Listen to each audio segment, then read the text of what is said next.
Most people think of success in relation to business and financial wealth, but I propose that you aren't really successful until success permeates your entire wheel of life. The 7 spokes of that wheel are career, family, financial, mental, personal, physical, and spiritual. Success for Dummies covers success in every area or on every spoke of life.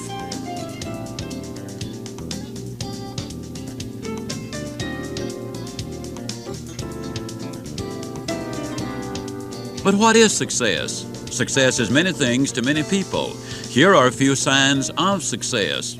Success is closing the door on your office at the end of the day, knowing that you did a good job and that those who interacted with you had a positive experience. Success is looking forward to getting home and seeing the people you love. Success is turning out the lights and thinking to yourself, it just doesn't get much better than this. And here are a few things that success is not. Success isn't calling home from work for the 4th time this week, apologizing because you're going to miss dinner with the family again. Success isn't spending mental energy figuring out how to explain why you can't pay the bill in full as you promised, why your eyes are red and your blood pressure is going through the roof, and why you just don't find any joy in living. Yes, success is directly related to having a balanced life. If any one area is out of sync, all the areas of your life suffer. After listening to this recording, you'll have a complete mental checklist of what you need to do to be successful. Part 1, All About Success, delivers a success formula that you can apply to your life right now with astonishing results. Part 2, Getting Motivated, gives you a comprehensive understanding of not only what motivation is, but also how to get it and how to get it back time and time again. Part 3, Putting Together a Strategic Plan, helps you to evaluate what you want out of life and shows you how to develop a plan for the goals you want to achieve. Part 4, Your Goals in Life, includes instruction on goals that deal with the spokes on the wheel of life. However, before you begin your journey into Success for Dummies, spend some very important time with yourself and contemplate what success means to you. Then, as you listen to the different sections, see how they line up with the concepts that you believe to be true. You may want to stop the recording now to think about your vision of success. If you're ready, we'll begin Part 1, All About Success. Over the years, I've developed a formula that has helped me achieve what I consider to be success. Throughout Success for Dummies, I refer to various parts of this formula, which begins with the right mental attitude and includes adding the right skills and the right philosophy, finding direction and building on a foundation of character. Your journey towards success will flow more smoothly if you ride the right attitude all the way to the top. You need to have the right attitude towards your family, friends, and associates. An attitude of acceptance, forgiveness, love, kindness, respect, and consideration goes a long way in any relationship. You also need to have a positive yet cautiously realistic attitude towards your own abilities and yourself. Knowing your capabilities and being realistic about your possibilities are a starting place for success. However, you should be far more positive than negative. You can undermine your success by setting your sights too low. Your attitude is enormously important. It enables you to accomplish amazing things. But without the right skills, you're limited in what you can do regardless of your attitude. An enthusiastic salesperson with the right attitude can achieve a degree of success in selling a good product, sometimes even considerable success. But this individual can't realize his or her full potential without being thoroughly trained in the product and understanding something about the people with whom he or she is dealing. Without the skills to go with the right attitude, your success ceiling is predetermined, and it isn't especially high. Remember, motivation always precedes education. The person with the right attitude and the right skills can become more successful than ever before because competition by qualified people for good-paying, skilled jobs continue to decline. The third part of the success formula is to have the golden rule philosophy. I state it like this: you can have everything in life you want if you will just help enough other people get what they want. I hasten to add that this philosophy isn't a feel-good theory. It is a highly practical approach to your overall success. Life is not a series of isolated chambers. Directly and indirectly, all aspects of life, personal, business, and so on, are interwoven. Your physical, mental, and spiritual lives are connected, and all these areas impact the financial aspects of your life. Over the years, I've identified that everybody, regardless of where they live and what they do, wants the following 8 things in life: to be happy, to be healthy, to be at least reasonably prosperous, to be secure, to have friends, to have peace of mind, to have good family relationships, and to have hope. You can have the right attitude, the right skills, and the golden rule philosophy, but if you don't have a game plan for life, you will ultimately become a wandering generality. You must have a planned direction if you're going to utilize your attitude, ability, training, and philosophy to the fullest. No one attempts to build even a doghouse without a plan. Yet most people never learn how to develop a plan of action for their lives and spend years in occupations or professions that they chose at someone else's suggestion or because it was easy or available. Success for Dummies is designed to inspire you to make the plans necessary to get the things you really want in life. After you make your plans, little things that would have previously stumped you won't get in the way. Character is the 5th and final part of the success formula. Without it, the best attitude, the strongest skills, the most concrete philosophy, and the most worthwhile objectives mean nothing. People with integrity do the right thing. When you have integrity, you have nothing to fear because you have nothing to hide. In doing the right thing for the right reason, you experience no guilt and no fear. With those 2 albatrosses taken from around your neck, it's much easier to travel farther, faster, and higher. So here's the success formula as a whole: the right attitude, plus specific skills, plus the right philosophy and the right objectives, all built on a character base, enables you to have winning relationships with friends, family, associates, and members of the community at large. Why is Success for Dummies centered around relationships? Because if you ask 1,000 people what they want most in life, I can assure you that happiness would be near the top of everyone's list.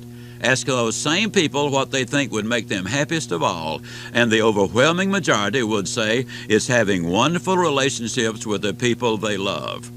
I challenge you to check your own record. You'll probably find that if you're getting along well with the most important people in your life, that is, the people you love, you are basically a happy person. On the other side of the ledger, if you're not getting along well with the people you love, it doesn't make any difference how many bucks you've got in the bank or whether you're the CEO of a Fortune 500 company. You still are not a happy person. Take a look at your own relationships and think about how you can make them better. The information in the next section can help you turn those so-so relationships into relationships that bring happiness to everyone involved. Optimism is the starting point for winning relationships. Most folks would rather be around a person who sees hope in the future than one who sees nothing but trouble ahead.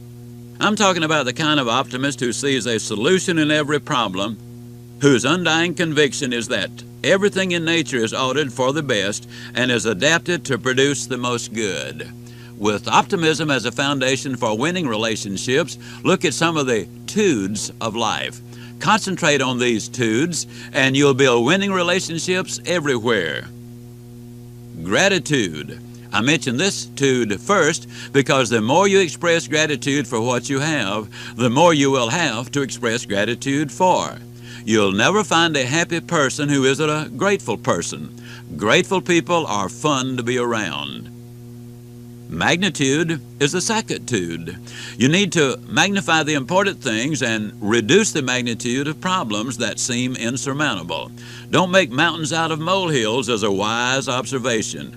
It stabilizes relationships. Latitude is the final tude.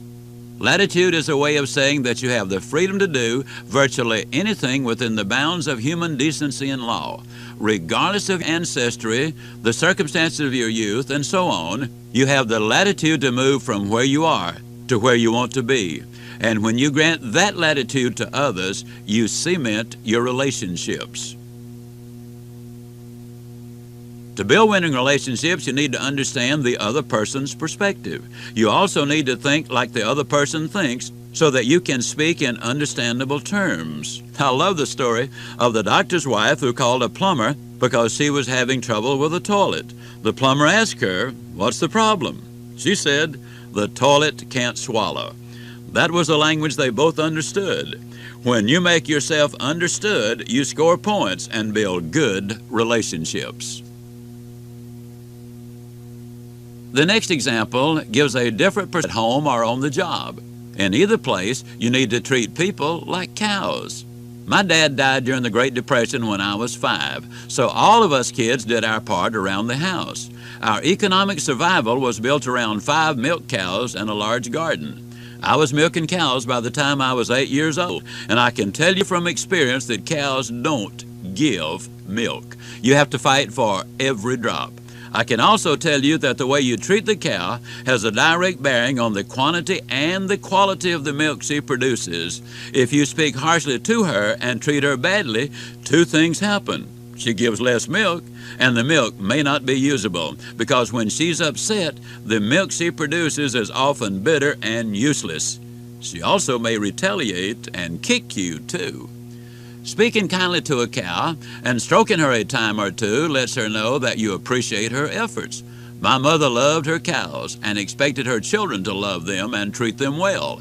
As a result, we got maximum production from our cows. Here's the message. Treat people kindly, gently, and with respect and consideration. They'll respond favorably. On the other hand, if you're unkind and speak harshly, people are unable to perform at their best. Kindness and consideration have many rewards wherever you are and whatever you're doing. When someone says something nice to or about you, that lifts your spirits and makes you feel good. If you make a habit of passing that feeling on to someone else by sincerely complimenting them for something they said or did, you'll be amazed at what happens. You feel even better about yourself. The other person is pleased. Winning relationships are established or reinforced, and you'll see this principle come to life. Relationships are important. Build relationships first, and building a career, a marriage, or a business becomes much easier. Besides fulfilling relationships, what makes a successful business person, mate, parent, or individual? I believe that success is made up of the characteristics described in this next section. These are qualities that you learn and acquire over time. Conviction, commitment, hard work, integrity, character, consistency, persistency, a sense of humor, and faith. Your heredity, environment, and connections are also important factors. Conviction and commitment comes first. Success begins with a desire to be successful and the conviction that you can be successful. Then and only then do you make plans to reach that specific objective. After you make plans, you must be willing to commit to them.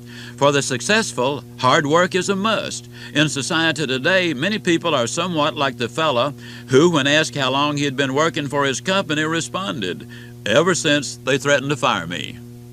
The same may be true in your relationships with your mate and your children. Too often, it's only when you get into trouble that you get serious about working to solve the problem. However, real freedom is yours when you give your best in every situation. The successful person has integrity. Integrity is a hallmark of success that everyone can readily identify. The kind of person you are determines the things you do, whether it's at home, on the job, or in society. A successful person has character, consistency, and persistency. Consistency is one of the most important and stabilizing qualities you can have. Your consistency is determined to an extraordinarily large degree by your character. You can't inherit character, but you can learn it and then demonstrate it. The successful person is persistent. Persistence enables you, through various experiences and failures, to uncover talents and develop a creativity that first astonishes you, then delights you, and finally brings you material rewards far beyond your initial expectations. People who quit when they encounter the first obstacle never develop the creativity that is the ultimate reward for keeping a commitment and persisting until you reach your objective. Of course, heredity and environment play a part in success. The big advantage that heredity offers is the lessons you learn. The parent, or surrogate parent, teaches by telling and consistently living and showing by example the qualities of life that ensure long-term success. You may be thinking, I came from a bad environment. What about me? Where does this leave me? The answer is that your past leaves you with a brilliant future if you're willing to accept responsibility for making that future all that it can be. A truly successful person has a sense of humor, learning to take things in stride and smiling when you could have chosen to get angry just as easily is to your advantage 100% of the time. If you can find the humor in otherwise distressing situations, you will enjoy life more fully and you'll move past obstacles much easier. Faith is the greatest hallmark of success. My friends and acquaintances are of many different faiths, but all of them believe that they don't have the final word in how their lives play out. They know that they are not alone in their journey from birth to death, and this knowledge strengthens them for the trials they face along life's way. Supporting the people you love and care about is far easier when you feel loved and cared about as well. Life is so much more than money. And perhaps the greatest success of all is owning that little piece of knowledge. I can just guess what you're thinking, and you're right. The successful person does have connections. The right connections can open doors. But what happens inside those doors is entirely up to you and your own persuasiveness and abilities. As you listen to this recording, you'll discover relationship skills that can help you overcome those inherited or environmental problems you may have had as a child and can catapult you into the fast-forward category of life. But how can you make the necessary changes to get on track? Part 2, Getting Motivated will light a fire under you. Welcome to Part 2, Getting Motivated. Motivation is a powerful tool for success. The degree to which you can remain motivated and continue to make forward progress determines whether you realize the life goals that you establish. But the reward for being motivated isn't just raw goal accomplishment. The accompanying benefits of being motivated are numerous, and they can change your life. Let's look at 8 benefits. You can probably think of even more. The first benefit is creativity. Motivated people think more clearly. They focus more intellectual resources on their current project, and the result is more creativity. The second benefit is energy. People who are motivated actually need less sleep, not because they're on a constant adrenaline rush, but because they possess a genuine, energizing excitement. The next benefit is health. People who have a positive feeling about their life and its potential have reasons to get and stay healthy. Magnetism is the fourth benefit of being motivated. Others are naturally drawn to winners and folks who are energizing by nature and habit. The fifth benefit of being motivated is momentum. Motivation gathers speed as it rolls along in offices, homes, and communities. Next is multiplication. Motivation is contagious. It spreads and multiplies. Then the seventh benefit is recognition. When people live a motivated lifestyle, others respect them for their achievements and, because they want to be associated with a winner, offer their assistance. Finally, productivity is a prime benefit of being motivated. Motivated people get more done. They move quickly, deliberately, and with a concern for maintaining a can-do attitude along the way. That little feeling of anticipation you may have felt when hearing about the rewards of motivation is just an inkling of what motivation is. Being motivated means being ready to take action. You can know every detail of how to become successful, but you need to be ready to act on that knowledge in order to start your journey towards success. All my life, I've tried to understand why people do the things they do. And sometimes my greatest challenge is to figure out the motivating factors for my own behavior. When I boil down all my observations into a couple of concepts that get people to do something, I come up with these two motivators: the desire for gain and the fear of loss. According to Rabbi Daniel Lapin, 4 basic desires motivate people: wealth, power, wisdom, and honor. Unfortunately, in today's world, people often confuse honor with popularity and work to get the latter with disastrous long-term results. Taking the service approach and doing the right thing gives you a realistic chance of being recognized, rewarded, and honored for the right reasons. Fear of loss is the second motivator. You should have real fear in walking across a busy street without going to the corner. A fear of driving your car at excessive speeds under any conditions, but particularly where the visibility is poor or the streets are slippery, is legitimate.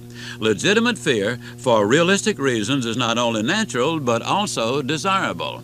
However, you must be able to distinguish healthy fears from the unhealthy ones. When you can do that, fear is a friend. Until you can do so, however, fear can be an enemy. Figure out what you should fear and approach the rest with confidence. The bottom line for motivation is reward. Some kind of reward, whether it's a gain or a loss, is behind all behavior. The promise is that something significant is going to come your way if you accomplish an objective. 3 stages of rewards do the job of keeping people motivated. The carrot, or the enticement of a reward, gets you going. You build your visions during this stage. Milestones are the point at which you get smaller rewards for partial completion of a task or journey. The prize is the payoff you were hoping for. All 3 stages of the process are powerful tools for motivating yourself toward the success that you have defined for yourself. In short, it's not the absence of opportunity, but the absence of motivation that is the problem for most people. If you really think that you have no future, let me suggest that having a future is a matter of choice on your part. I can emphatically say to you that if you continue to read books and listen to recordings like this one and start setting specific goals, you are doing something about your future. Your excitement or motivation grows, and from that point on, you can develop the action that dramatically enrich your future. You've learned all about success and motivation. Now let's put it all together in part 3, putting together a strategic plan. You are what you are and where you are because of countless choices that you've made during your lifetime. When you understand that every choice has an end result, you place yourself in a position to become successful in every area of your life. The goal of this section is to help you identify whether you're on or off course, based on the decisions and choices you've made, and to get you headed down the right path if you aren't already there. At this exact moment, you are where you are because of the choices you have made in your life. Many of those decisions were relatively easy for you. Most choices, what you eat, the clothes you wear, the route you take to work, which shoe you put on first, and so on, are made by habit. Even tradition can make you base your choices on habit. But being truly realistic about the choices you make means making conscious decisions. Success in leadership demands that you make tough, important, and even controversial decisions, often in advance, if you expect to reach your full potential. Great golfers, those who win on the PGA Tour, establish a routine that they follow religiously before every shot. This routine relaxes them and gives them confidence that they will hit the ball well. Similarly, following a procedure before making significant decisions, whether you make them individually or with counsel, gives you confidence that you will make good decisions. I go through this procedure and follow some basic rules every time I make a significant decision. If I'm really tired, I don't make significant decisions, except in emergencies. If someone is pressing me to decide something right now, unless an immediate decision is critical, I say, if I have to decide now, the answer is no. Once I've had a chance to catch my breath and review the facts, there's the possibility it could be yes. I like to determine the maximum benefit of a decision, assuming that everything goes my way. Then I ask, suppose nothing goes my way. Suppose this doesn't develop and materialize as I expect it to. What would I lose? For significant business-related decisions, and these must be really big, I run them past our board of directors. These people are successful in their businesses and professions and have a considerable amount of knowledge, experience, and wisdom, all of which are must in the decision-making process. If the decision is too minor to involve the board, but I still want input, I get my family together to look at the pros and cons. I also like to pray about my decisions. I ask God to help me see the truth of my motives and to lead me in the way I should go. If I'm about to make an unwise decision, I simply don't have peace about that decision, and I consequently act on that feeling of unease. This last point brings up another thought. Sometimes you have to sacrifice what you want to do for or with your family at the moment for their long-range benefit. The financial gain may be so significant that the family would be served best in the long term by making the decision a financial one. However, be careful to note any trends, and if the financial consideration starts to win too often, then the decision goes to the family, almost regardless of the financial benefits that may come your way. I conclude this section with an idea that explains the irrational behavior of intelligent people from time to time. Rabbi Daniel Lapin, a scientist trained in logic, explains that cognitive dissonance is the culprit. Cognitive dissonance means that you choose to reject data that conflicts with an emotional position you hold. For example, sometimes when a friend has just bought the same model of car that you have, you ask the question, "How much did you pay for it?" He gives you a figure quite lower than the one you paid. You doubt it very seriously and tell your mate and friends, "He paid more for it than that." Your mind and soul reject information that hurts. That's an important principle in understanding yourself and making better, more logical decisions. Most people wear many different hats. Chances are excellent that you are, in one form or another, pursuing financial resources to support yourself and your family. You are undoubtedly interested in spending time with your family and friends. In addition, you no doubt want to find out more about yourself, your life, and how to accomplish your objectives. You recognize that you need to take care of yourself physically, and wanting to rest and relax along the way is perfectly natural. You also want to be a good neighbor and contribute to society. All those desires are natural and good, but you simply can't focus on all of them simultaneously. The objective is to focus on what you're busily engaged in doing at the moment. For example, I know someone whose objective was to get healthy. In order to do that, she needed to quit drinking alcohol, stop smoking, lose 35 pounds, and start an exercise program. She got healthy, and it took her only 11 years. What? 11 years? Yes, getting healthy is a process, and she had to start at the beginning. The alcohol had to go first. Had she tried to quit smoking while she was still drinking, the alcohol would have lowered her resistance to the urge to smoke, and she would have smoked. She had to quit smoking before she could lose weight and get in shape, because she had a hard time breathing when she exercised, and past attempts at quitting smoking taught her that she would gain weight. She quit smoking with the knowledge that she would gain weight, but that she would lose it as soon as she got used to not smoking. A year passed before she was ready to exercise and lose weight. 2 years later, she had lost her weight and was feeling good about herself. She had focused on breaking one habit at a time, and she methodically worked through her long-range plan for good health. Had she tried to change any 2 or more major areas at the same time, she would have short-circuited from the stress, and failure would have been imminent. To be successful in life, you need to learn to work toward one major objective and juggle 2 to 3 short-range to mid-range goals at a time. This section shows you how to do just that. I show you how to identify the areas of your life that need and deserve the majority of your attention, and how balancing your life makes you better at everything you do.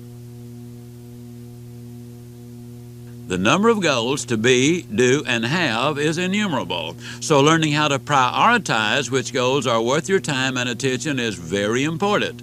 The following list can help you to do so. First, on a notepad, identify everything you want to be, do, or have. Second, after 24 hours, ask yourself why you choose each item. If you can't articulate in one sentence why a goal is significant and appropriate at this time, delete that goal from your list. Third, ask yourself, do the goals I have show balance? Fourth, ask yourself these 5 questions. Is it really my goal? Is it morally right and fair to everyone involved? Will it take me closer to my long-range objectives? Can I commit myself to start and reach this goal? Can I see myself reaching this goal? Fifth, give each goal this final test of the basic 8 wants in life. Will it make me happier? Will it make me healthier? Will it make me more prosperous? Will it increase my security? Will it help me make more friends? Will it give me more peace of mind? Will it improve my family relationships? Will it increase my hope for the future? Before you decide whether a single goal fits into your goals program, you should work that goal through this 8-step process. This process can take considerable time, but it can save you years and much frustration by eliminating goals that are not for you at this time and helping you to identify what you need to focus on now. Step 1, set a goal that's SMART. As explained in the preceding section, your goal must be SMART. That's specific, measurable, attainable, realistic, and timely. The S in SMART stands for specific. Write down every goal you have and put boundaries around it so that you will know when you have achieved that goal. Saying, I'm going to be a better parent, simply isn't effective. You must specifically and clearly identify your target. If you decide that you're going to be a better parent, for example, you must determine better than what? Better than being too tired after work to spend time helping with homework? Get specific. The M stands for measurable. Not every goal is measurable. However, putting measures on a goal helps you to realize at any moment where you are in pursuing that goal. For example, if your goal is, I want to be a better mom, you can set up steps such as the following. I will tuck my children into bed lovingly and carefully every night this week and spend those last few minutes talking with them. This week I will spend at least 1 hour in one-on-one time with each of my kids, doing something that each child particularly enjoys. At the end of the week, give yourself a checkup to determine whether you've completed each step. The more effectively you can measure a goal, the more likely you are to complete the goal because progress itself is a tremendous encourager. Even though you can't see progress by the day, you will by the end of the week, or certainly by the end of the month. The A in the SMART acrostic stands for attainable, and the R stands for realistic, meaning the goals are out of reach but not out of sight. Many people set goals that are completely out of reach, whereas others set them so low that they represent no challenge. Both approaches are unrealistic. You must have a realistic chance of reaching a goal, combined with the belief that you will reach it in order for it to have long-range motivational impact. The T stands for timely. You need a reaching point or an accomplishment point if the goal can be measured in that way. Formulate a plan of action with a deadline that enables you to take incremental steps in measuring your progress. When I realized that I was able to get into a smaller suit after every 10 pounds of weight loss, I was motivated to lose the 10 pounds so that I could justify the purchase of the new suit. That goal was realistic and attainable, and I accomplished it 25 years ago. Because my lifestyle changed, the weight remains off. Make your goals fit your lifestyle. Step 2, identify what's in it for you. People often fail to reach their goals because they concentrate on the cost rather than the benefits. If I lose the weight, they reason, I'll have to give up this and do that. Or if I quit smoking, I know that I'll gain weight and be miserable and difficult to get along with. Instead of concentrating on the negatives, think of the benefits that you're going to enjoy. As you set goals, make a list of the tangible rewards that will be yours when you reach each goal. Each time you begin to ask yourself whether pursuing a goal is worth the effort, simply take out the list of benefits and read them aloud again. Step 3. List the obstacles that stand between you and your goal. You need to identify obstacles in order to be realistic and to avoid being surprised. People have shared with me many times that they had no idea that pursuing such and such a goal was going to be so demanding, require so much effort, take so long, and involve so many unexpected pitfalls. Careful planning in advance eliminates much of this disappointment, but you must understand that you can't all see the roadblocks ahead. That's why commitment, attitude, responsibility, and focus on the benefits remain constant necessities. Patience is also extremely important. Just remember that by keeping yourself focused on the goal, you can see the benefits and not just the obstacles. Step 4. Seek counsel and guidance. You may need a counselor of some kind to carefully identify what skills are required to reach your goal. Seeking guidance also helps you along the way because you have a carefully prepared plan of action intact for dealing with obstacles. Step 5. Consider who can help you. Henry Ostra's barn floor was inundated with 29 inches of water because of a rising creek. This Bruno, Nebraska farmer recognized that he had a substantial problem, but he also believed that he could find a solution. His objective was to move his entire 17,000-pound barn to a new foundation 143 feet away. Herman's son Mike devised a latticework of steel tubing and nailed, bolted, and welded it on the inside and the outside of the barn. To this framework he attached hundreds of handles. Then Herman invited 344 volunteers to pick up his barn and move it to the new foundation.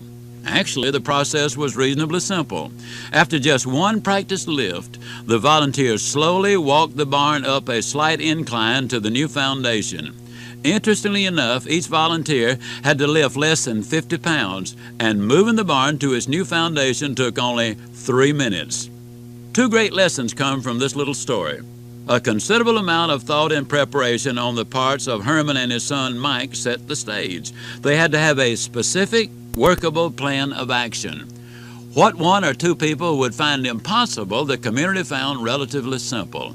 Teamwork goes a long way to solve many problems. The next time you encounter a difficult situation that you can't handle alone, think about these 2 principles and put them to work. Step 6. List the skills and knowledge required.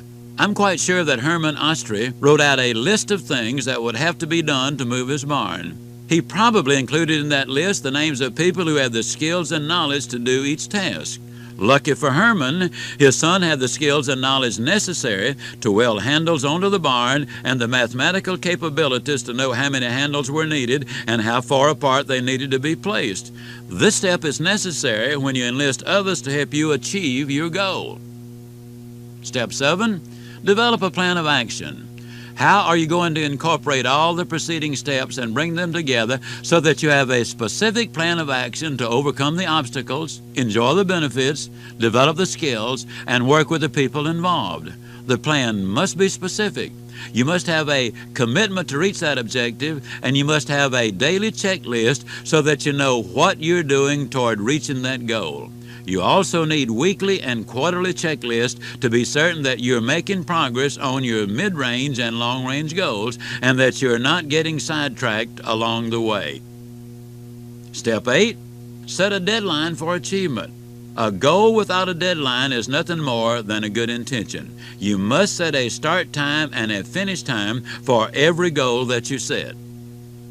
Without a time frame, it is too easy to procrastinate, especially on the goals that are going to take months or even years to achieve. Plan your completion date, and when you arrive there with your goal accomplished, reward yourself. If finances are tight, consider an evening out, a family picnic, or a drive in the country. Just make sure that the reward is one that you thoroughly enjoy. Regardless of your budget, you can find ways to reward yourself.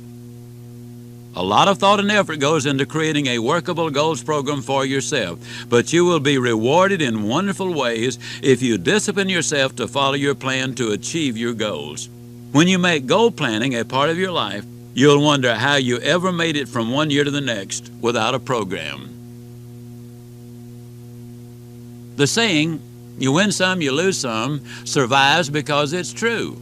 In this next section, I take a look at some events that may impede your progress on the road to success and show you how to deal with those events so that they don't hold you back for long.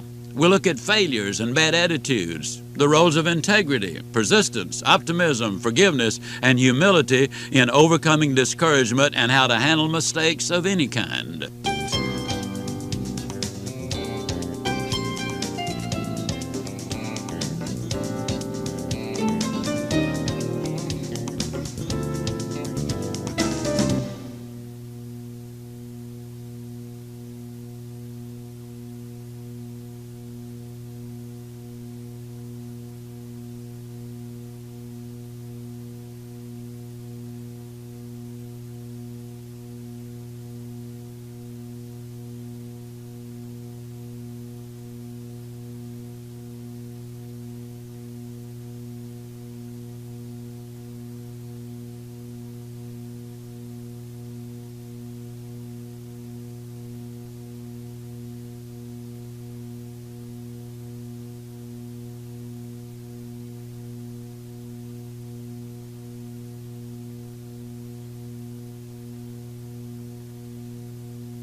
Say that you opened a business and it failed. Does that make you a failure? You got married and then divorced. Does that make you a bad person? You got hurt and you can't work. Does that make you useless? No, no, no, and no. Failure is an event that happens to you. Failure isn't who you are. If an event like the preceding happens to you, pick yourself up and get ready for the next event in your life. When you know in your heart that you can survive whatever happens, you can relax and begin to extract from life what life has to offer. Oftentimes, the only thing you need to overcome is a bad attitude. An attitude of expectancy has more to do with success or failure than any other factor. If you expect to do well, more often than not, you do. If you expect to do poorly, you do. I know a man who had an especially bad case of stinking thinking. He refused to get close to his wife because he was convinced that she was going to leave him one day, and he thought that her departure wouldn't hurt as much if he wasn't too attached to her. Well, you guessed it. She felt the urge to leave because he acted like she didn't exist. Fortunately, his wife had a better attitude than he did, and when he realized how wrong he had been and began to show her the attention she deserved, she took him back. A strong movement is on in the United States to teach ethical behavior. Actually, the emphasis is on the wrong concept. The focus should be on teaching integrity, because a person with integrity behaves in an ethical manner. Having integrity enables you to focus on your goals and quickly get back on track if unexpected events temporarily derail you. No matter what comes your way, stay with your plan. In the 1940s, a young inventor named Chester Carlson took his idea to 20 corporations, including some of the biggest in the country. They all turned him down. After 7 long years of rejections, he finally got a tiny company in Rochester, New York, the Haloid Company, to purchase the right to his electrostatic paper copying process. Haloid became Xerox Corporation. Chester Carlson could have seen himself as a failure, but he got past each rejection. His enthusiasm carried him as far as he needed to go. Sure, he felt dejected at times, but he saw failure as an event, not a measure of himself, and thus he was able to move on to the next opportunity. You can choose to do the same thing. Rather than focus on your problems, keep looking for opportunities. Maybe a downsizing at your company has put you out of work temporarily. You can look at your new free time as a blessing or a curse. Just having an opportunity to consider things that were previously out of your realm of interest can produce incentive to move in a new direction. Opportunities are everywhere. You just need to be on the lookout for them. If you're going to be successful, you probably will have to forget those who say that you can't. On occasion, you've probably been told that you can't do this, have no talent for that, and so on. Sometimes these well-meaning people are misguided in their efforts and just plain wrong in their thinking. You can measure IQ, but not want to. You can measure the size of your head, but not the size of your heart. So follow your heart as you use your head to develop your skills and talents. An inspired you can accomplish awesome tasks. To be able to handle the rough spots, practice forgiving people. Many argue that their offender doesn't deserve to be forgiven. But what the offender deserves is entirely beside the point. You deserve to forgive that individual.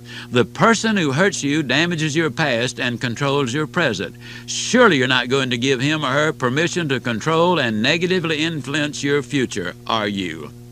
Forgiveness is essential for your own growth and success. If you're incapable of forgiving on your own, and many people can't, I encourage you to seek counseling to guide you through the maze so that you eventually can forgive. As my friend Vicky Hitchens says, that's important because one of these days you will either say, I wish I had, or I'm glad I did. Sometimes our greatest battles come from those we create. Nothing knocks you down a notch quicker than an inflated opinion of yourself. Don't get me wrong. Being proud of your accomplishments is good, but when you start thinking that you know more than anyone else, watch out. Wouldn't it be wonderful if you had as much foresight as hindsight and were able to avoid mistakes altogether? Not only is that hope unrealistic, but it's also limiting. You see, mistakes are often the springboard for major accomplishments. Here are 3 tips for handling a mistake, either at home or at the office. Don't let a mistake depress or discourage you. See a mistake as a step on the road to a solution. Realize that depression and discouragement are negatives that limit the future. Admit the mistake. Yes, admitting your mistakes takes courage, but the recognition of errors is a sign of maturity. Not to recognize them is to deny them, and denial limits your future. Understand that when you confront your mistakes, you can take full advantage of them as a positive experiences that they can be.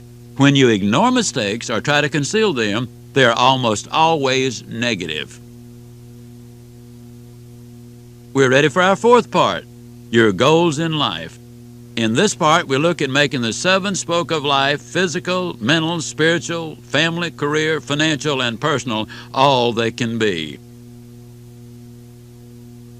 Physical health is often ignored as an essential part of success, yet everyone knows how difficult concentrating and performing even simple tasks can be when pain and discomfort push their way into your consciousness. When the body is neglected, fatigue or illness ensues. Poor health and substandard physical conditioning adversely affect being productive at work or at home, enjoying time with friends and family, and even your ability to relax. The first step to physical health is that you team up with your physician for better healing. In fact, one of the most important components of the healing process is the physician and patient working together. The treatment the physician gives you, combined with the words of encouragement you hear, is enormously helpful in the healing process. Carefully ask questions. Listen attentively to what he or she has to say. Assure him or her that the two of you are going to work together and follow through on that promise. The second step is to recognize the impact of thinking on your health. The more optimistic you are that results are just around the corner, the more likely those results are to happen. The magic word is expectation. If you plan and prepare for good health by thinking positively, eating right, exercising, and doing the other things that I recommend in this section, you can expect good health. People frequently say to me, "Well, you sure do feel good today." My response is always the same. Yes, many years ago I planned on feeling good today. Actually, I plan on feeling good every day. I emphatically believe that attitude has a direct bearing on what happens to me in every area of life, including my health. If you take that approach, you'll stay healthier. The third step is one I know you know. Engage in physical activity. When you're motivated enough to take the stairs instead of the elevator, and you move from a sedentary lifestyle to a more physically active one, you discover incredible benefits. Listen to some of them. Being physically active causes a substantial reduction in stress and a huge increase in energy. Exercise is a depression breaker. It increases self-confidence and gives you a sense of well-being. Physical activity is good for weight management, gives greater stamina, and substantially decreases back, neck, and shoulder pain. Being physically active improves sleep, increases alertness, and helps you to maintain your independence as you add birthdays. Physical activity expands creativity and enhances sexual response. Being physically active enhances and encourages other healthy habits and may reduce your need for some medications. With all the studies you see in newspapers and magazines and hear about on television, you may be confused about what foods to eat and how and when to eat. I'm sure you're going to love the next words of wisdom. Don't dig your grave with your teeth. Watch what you eat. The good news is that you really don't have to be an expert to eat properly. Here are a few ground rules for eating. Eat only when you're hungry. Decide in advance how much you're going to eat. Choose a plate that's smaller than the one you normally use. A small plate makes the amount of food on it appear larger, whereas on a large plate, even a reasonable amount of food looks small. Never eat while standing up. Instead, always eat while seated in the same place at home. Don't eat in front of the television. You can consume an unusually large amount of food simply because it is available and because you're not paying attention. Stop eating when you're full and long before you're stuffed. Eat slowly and chew your food thoroughly. Lay your fork down after each bite. You may even want to place your fork at an odd angle, requiring a slight reach to pick it up again to remind yourself to slow down. Be careful about the music you listen to while you're eating. With soft, soothing music, you eat less and more slowly. When you listen to loud music with a fast beat, you eat more and faster, and frequently whatever is in sight. Eat healthy snacks between meals, and then eat smaller meals. Eat something healthy, such as a half grapefruit, 30 minutes to an hour before a meal. Filling up on a low-calorie, low-fat, highly nutritious food before sitting down to a meal has a definite impact on your appetite. Develop an appetite for many different foods. The more foods you enjoy, the easier it is to satisfy your hunger cravings. Finally, make your last meal of the day a light one. Finish eating your last meal of the day before 7 p.m. Be sure to choose the right foods. Forrest Tennant, MD, PhD, says that a dependence on carbohydrates is the #1 eating problem today. If you find that you're constantly fatigued or that you get tired or sleepy after meals, you may be eating excess carbohydrates. Dr. Tennant believes that you should eat a balanced diet, but also that you should consume much more protein than the average person does today. Foods that are rich in protein and low in carbohydrates include almonds, apricots, artichokes, asparagus, beets, broccoli, Brussels sprouts, cabbage, cauliflower, celery, collard greens, cucumbers, green beans, lettuce, mushrooms, olives, peanuts, pecans, soybeans, spinach, summer squash, sunflower seeds, tomatoes, turnip greens, turnips, and walnuts. Don't forget to maintain your common sense while dieting. Don't rush blindly into every fad diet that comes down the pike. Getting expert instruction before embarking on a weight loss program is important.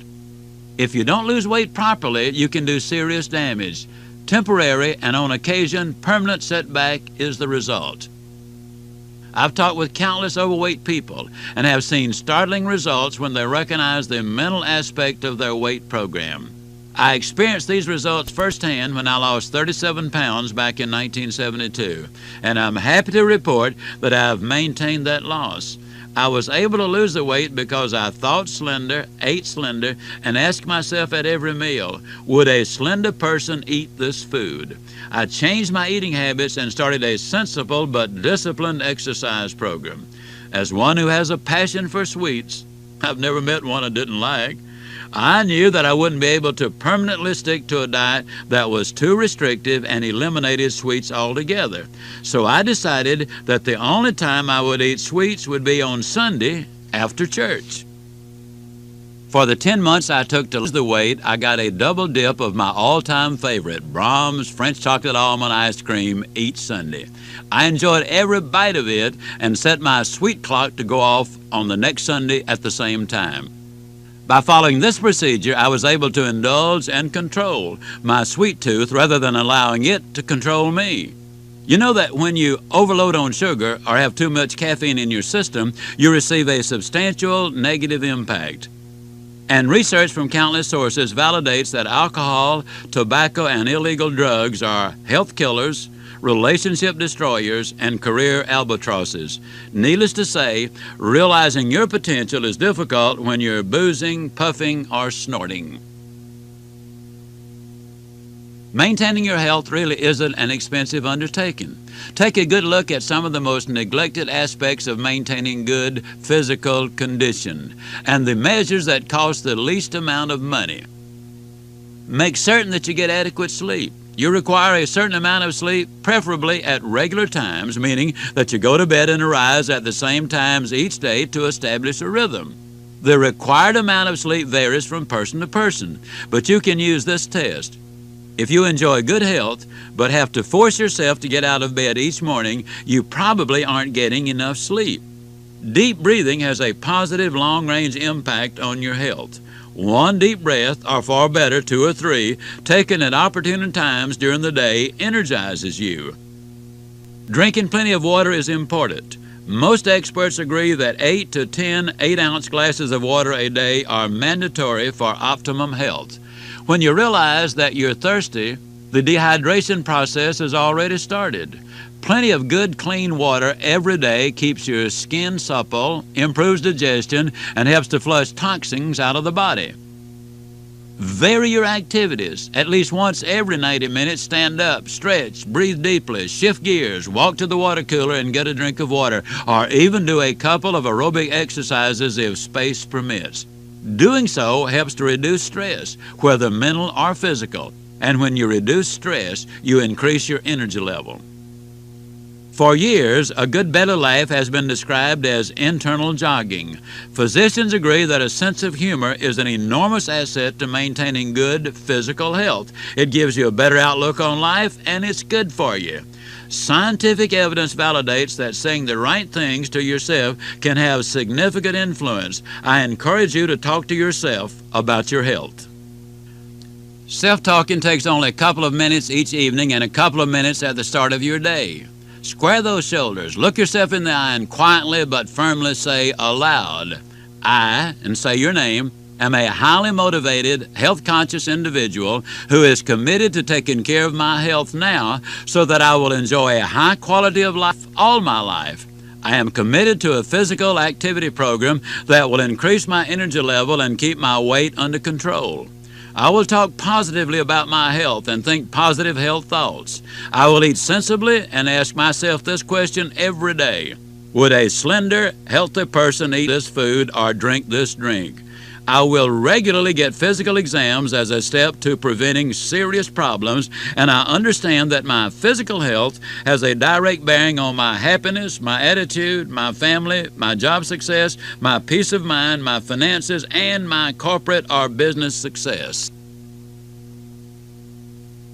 Let's take a few moments to focus on the spoke of mental success.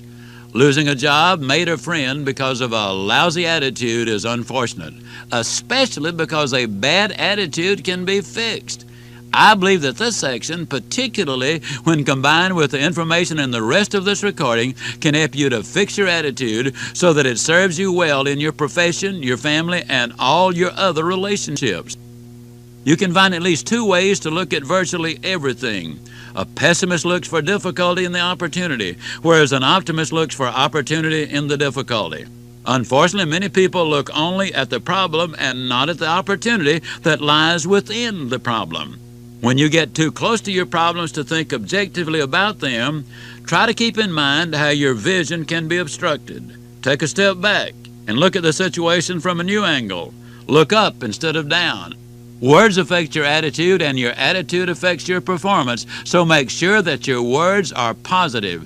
Using positive affirmation is a proven technique that works miracles in many lives.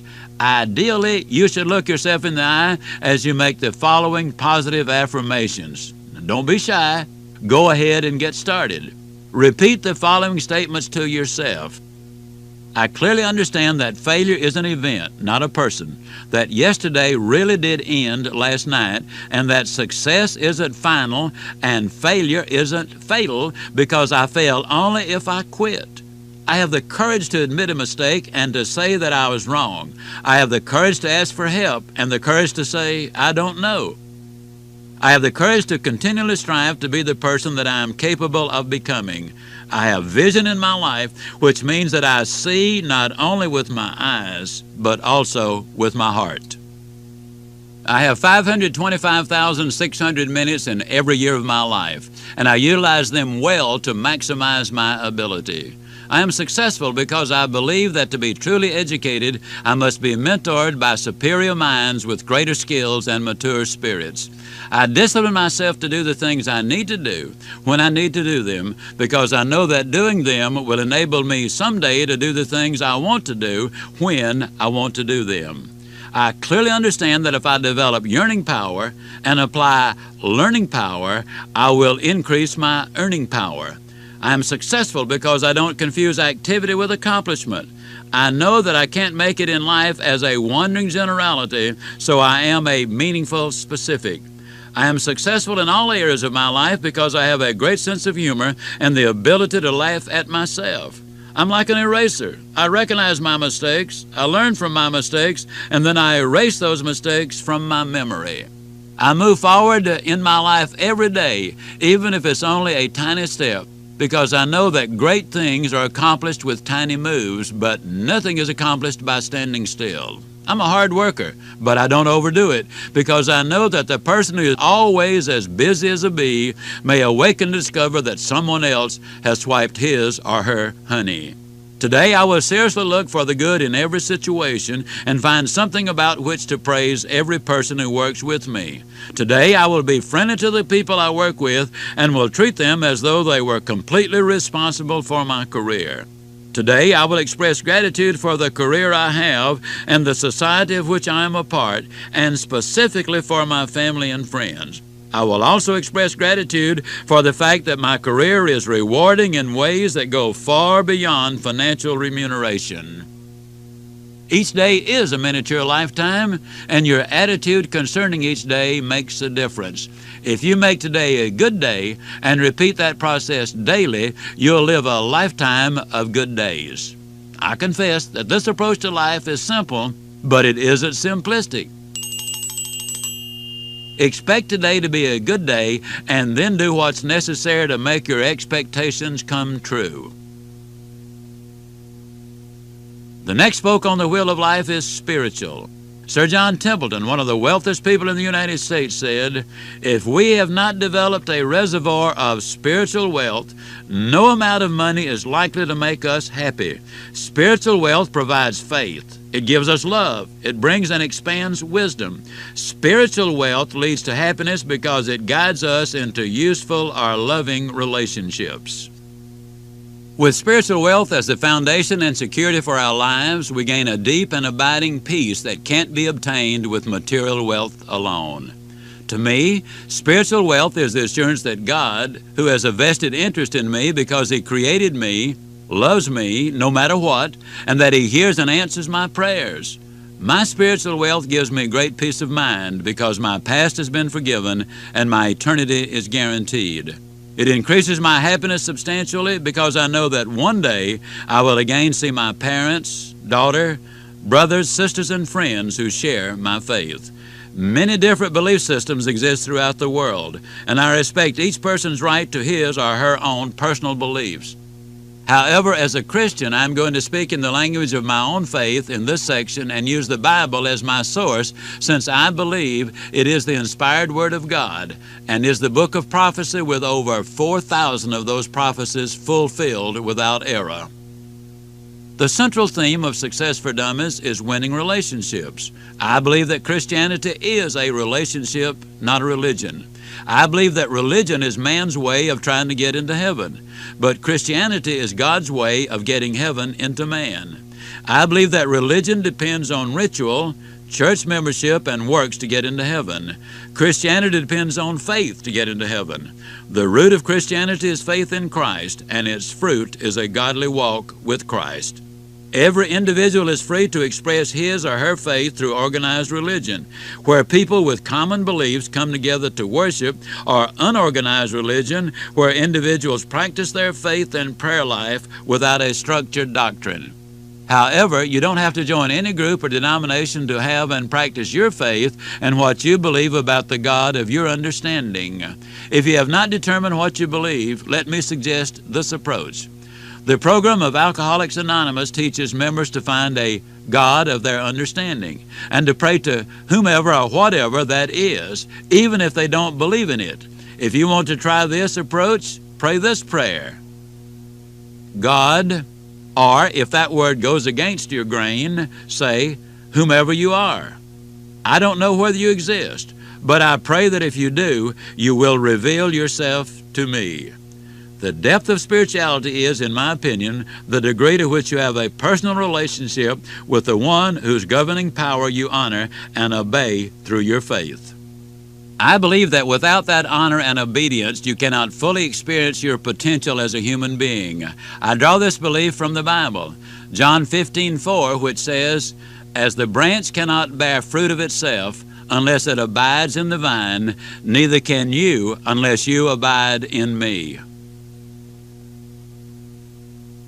One of the 7 spokes of life is friendship. Friendship stabilizes plenty of relationships, not only in marriage, but in the business and social worlds as well.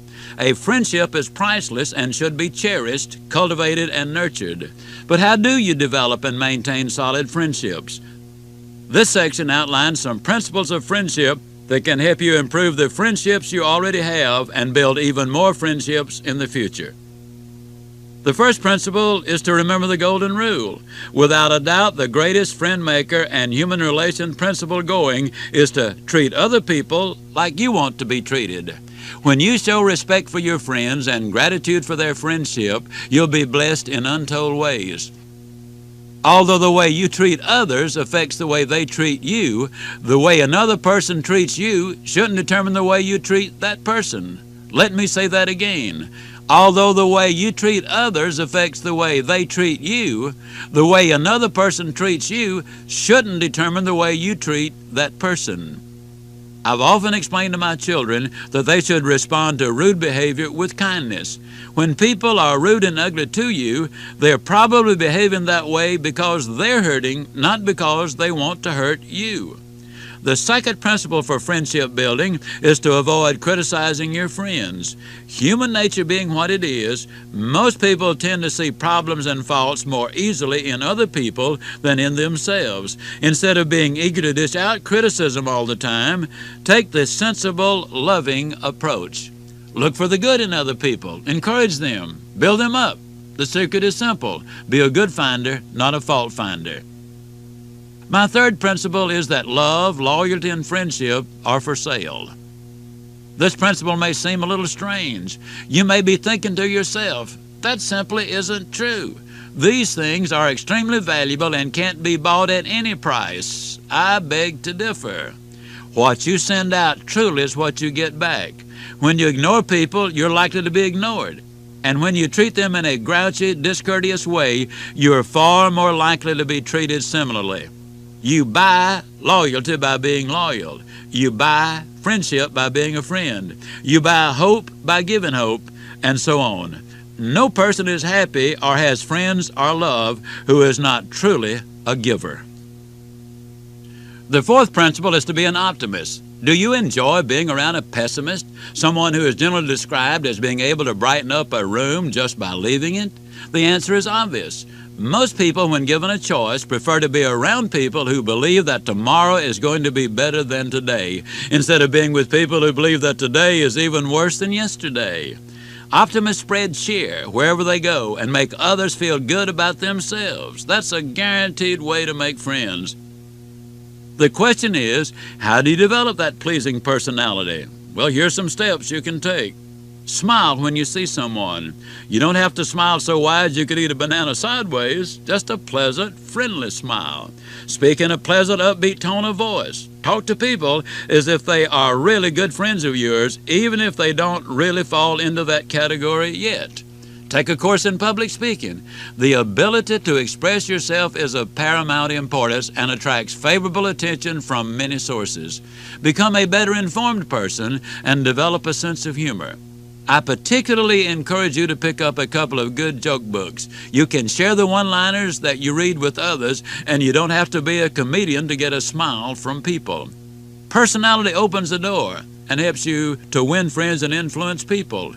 Character keeps the door open and maintains the influence. An important spoke in the wheel is family, and central to most families is a marriage. A perfect marriage doesn't require perfect partners. Ordinary partners can have an extraordinary marriage.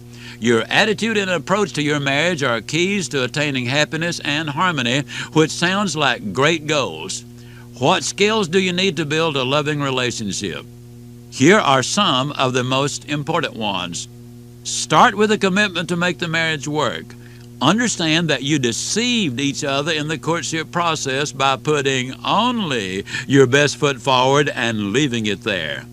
Work at verbalizing your true feelings without taking punitive action against your mate. Chances are superb that if you handle the situation gently, lovingly, and with a big hug and smile, your mate will respond appropriately. Take time to build the skill of courteousness. Discourtesy is really disrespect, and you're seldom discourteous to anyone you truly respect. Eliminate the words always and never from your vocabulary, as in, you always do this, or you never do that. Those statements aren't true, and they can elicit nothing but a defensive retort from your mate. Practice looking for the good in your mate and work on finding the humor in problems. Remember that your mate is not a mind reader. You need to gently tell your mate what your needs are. Don't labor under the illusion that you are communicating just because you take turns talking. You need to listen, really listen to what your mate is saying, not mentally preparing a retort to his or her comments. Always remember that telling is sharing, but listening is caring. I've never yet heard of a couple listening themselves out of a marriage. Remember what your marriage means to you and take steps right now to make your marriage better. If you're raising children, the next section is for you. Parenting can be a delight if you approach it with an open heart and an open mind. The following points may seem like basic common sense to you, but many people are so rushed by the pressures of making a living that they don't give much thought to these issues. They wrongly assume that rearing children just happens. They're born, they go to school, they leave home. If only life were so simple. The first issue that parents must face is that they show unconditional love. If you put a condition on your love for your children, they will always wonder whether they have earned or deserved the love you're giving. This wonder breeds insecurity within children, and it ensures difficult times ahead. The next issue makes all parents feel uncomfortable. Whether you like it or not, you must accept that you are a role model. A role model, in simple terms, is an individual whose behavior in a particular role is imitated by others. It is a parent's responsibility to demonstrate such noble qualities as courage, compassion, and genuine concern for others. You may say, ouch, when you hear the next issue. Your kids are not a responsibility that you handle at your convenience. They're a part of your schedule and can bring infinite joy or considerable misery. An hour at the end of a hectic day is not quite enough to get the job done. If possible, stay together to raise your kids. Two-parent families are the ideal arrangement for raising successful kids. It's more than just a cliche to say that the most important thing a father can do for his children is to love their mother. And the most important thing a mother can do for her children is to love their father. The message: work at it. Work it out, parents. You and your kids will be glad that you did. Even if you look back on the way you parented your young children or related to your own parents with regret, you don't have to let past hurts continue to damage your relationships today. The good news is that the relationship can be mended. The hard part is that you must initiate action that leads to forgiveness and reconciliation. I encourage you to make contact, either in person, by phone, or through the mail, with anyone who's hurt you, and tell that person that you forgive him or her for that hurt. Now, don't just say that you forgive them. You have to actually forgive them. You also may need to ask for forgiveness for the part that you may have played in the breakdown of the relationship. I know that for many people, asking for forgiveness is extremely difficult. You may even need counseling to help you do so. But I encourage you to do whatever it takes to forgive, because the key to being forgiven is to forgive. The concept of you can have everything in life you want if you will just help enough other people get what they want is hardcore and practical, yet it's also gentle, loving, and enormously effective. The major objective of this section is to show you how this philosophy works for employers and employees. This is the career spoke of the wheel of life. I recognize that employers can't always provide interesting work, which is something that all employees want. But by being fair, open, and accessible, you can help alleviate frustration on the job and increase employees' job satisfaction. How do you increase job satisfaction? First, take a sincere interest in your employees. People who feel appreciated and respected are more likely to be loyal, happy, and productive. If they really believe that you have their best interest at heart, they are far more inclined to be dedicated to their work and are thus more productive. Next, express appreciation for the work that your employees do. The cheapest, most effective motivation going is a simple, pleasant thank you for a job well done. No, that doesn't include thanking employees for getting to work on time and doing what they're expected to do. Those accomplishments are part of the job. But at the end of the week, if they've done these things, a simple "it's nice to have you with us" or "thank you for a good job" goes a long way toward reducing turnover. Third, be specific when you praise employees. Generalizations just don't work. Saying, "I really admire the way you brought this account into line and kept the customer happy at the same time," is far better than saying, "You did a good job with the Hilliard account." Finally, keep in mind that praise goes only so far. And if an individual consistently does a great job, he or she needs more tangible recognition, such as a cash bonus, a day off, or a dinner at a nice restaurant. Next, let's look at what you can do to make success attainable for your employees. The "you can have everything in life you want" concept specifically applies to relationships with employees, because you train those people whom you consider valuable and you reprimand those whom you consider savable. When I say reprimand, I don't mean chew them out. You need to follow a gentler process in order for correction to be effective. Step 1. Make sure that the employee has a clear understanding of what you expect from him or her. Bringing employees aboard, assigning them a new job, and expecting them to perform up to your standards when they have no idea what those standards are is unfair, unrealistic, and counterproductive. So make sure to communicate your expectations. Step number 2. Never leave a new employee to fend for themselves on day one. The feeling of uncertainty and insecurity can be overwhelming. Also, Always double-check that the employee has the necessary skills for the job you hired him or her to do by walking them through their duties. You need to be certain that their skill level qualifies them to do the job you expect them to do. And if you find areas that need improvement, arrangements for the proper training can be made immediately. Step number 3, inspect to make sure that you're getting what you expect. This step is especially important for new employees and is useful on a periodic basis for all employees. The fact that you inspect doesn't mean that you don't trust your employees. This approach communicates that you're interested in what they're doing. Inspecting also gives you an opportunity to praise and encourage employees, and if their performance needs improvement, you have a marvelous opportunity to instruct them. This process enables you to take step 4.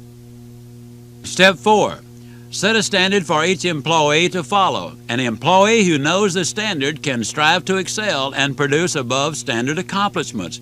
They will also have factual information that lets them know when they are doing substandard work.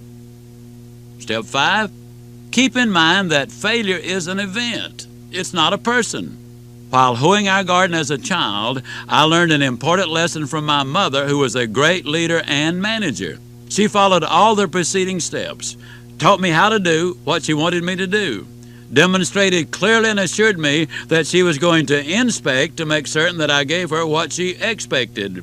When she saw what I had done, she shook her head and said, "Son, for most boys this would be all right, but my son can do better." She effectively met step 6. Praise the performer, criticize the performance. My mother criticized the performance, which needed criticizing. That's the message the employer needs to convey to the employee. You're too good a worker, you're too talented or skilled to turn in work like this. You can do better. You always have. I'd appreciate it if you would give it another shot. If you follow these 6 steps, your employees begin their career with you on a positive, reassuring note. You create an atmosphere that says, "We want you to succeed in your job because you are on our team now." Now let's take a look at a crucial spoke in the wheel of life, character. The foundation upon which all permanent success is constructed is the character of the individual, including at the company, institution, or government level. Collectively, individuals make up society, and the success of any society is a reflection of the character of the individuals within that society. Think about it. With a character foundation, lying, cheating, and stealing are eliminated. Parents with character don't abuse or abandon their mates or children. Alcoholism, drug abuse, and drug dealing stop if everyone has a strong foundation of character, so crime, violence, and poverty decline dramatically, as do hunger, disease, and out-of-wedlock births. With character and the right attitude, the racism problem can be solved within a generation or two. To get society in high gear, every member of society needs to understand the role that he or she can play in societal wellness. Setting an example of morality, integrity, and character is a good place to start. Keep in mind that one person, you, can make a difference. A moment's reflection may be all you need to realize that no one is truly self-made. You're influenced directly and indirectly by many, many people throughout your lifetime, each of whom adds a brick to the building of your life, even if only in a small way. I encourage you to get out a sheet of paper and start making a list of all the people who have made an impact on your life. As you search your memory bank, you'll probably be amazed at the number of people who have influenced you. Making this list is an important step towards success. I hope you take that step now. In conclusion, when you plan and prepare carefully, you can legitimately expect to have success in your efforts. When you recognize and develop your winning qualities, you will become the winner you were born to be, which means I will see you. And yes, I really do mean you, not just at the top, but over the top.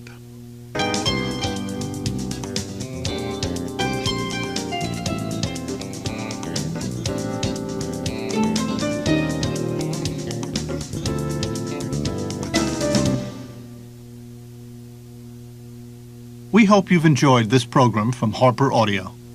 To order additional cassettes or to receive a complete catalog of Harper Audio and Cadman titles, please call us at 1-800-331-3761.